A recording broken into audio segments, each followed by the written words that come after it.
Alright, I don't really advocate for trying to go too fast, especially if you don't get the guaranteed 10-hour pay.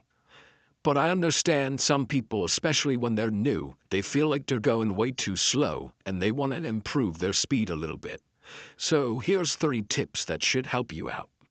You have to be organized. You're going to hear people say that to you, and you might think, oh, it's not really that big of a deal. I can organize after I leave the station. No, you have to be organized when you're loading up, when you leave the station.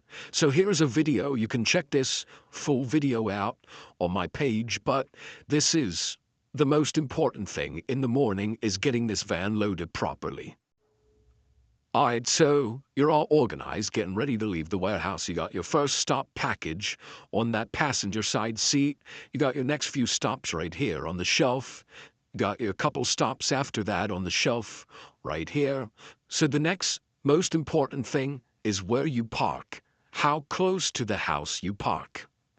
You basically want to get the van door lined up with the door that you're delivering to, usually the front door. So you're just pulling up, grabbing the package, and scanning it as you're walking the straightest possible line to the door.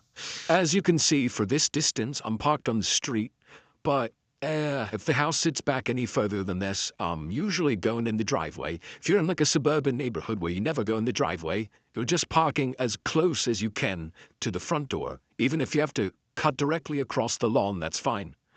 Don't mind them gloves there. I know they look a little corny, but the steering wheel and the boxes get mad dirty, so I don't like my hands getting all dirty. Now, when the driveway's long and the house sits back and you're going to utilize the driveway, when you pull in, same thing, get as close to the door as you can, just like this.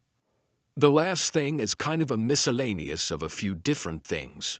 For one, how long it takes you to unload and organize each bag, which you're going to see me do right now. And then, if you're checking your phone after each stop, let's just say after each stop, you check your phone for 20 seconds on average, and I don't check my phone at all. And on average, each stop, it takes you 20 seconds longer to find a package than it takes me because you're just a little more disorganized. Or not as organized, I should say. And then it takes you 20 to 30 seconds longer than me to get to the door, take the picture, and get back to the van, just because of where you parked or how fast you're moving. Well, that's a minute right there, and that's on one stop. So if we each have 180 stops, that's going to take you 3 hours longer to do the route than it's going to take me. If you're a new driver, follow from work tips.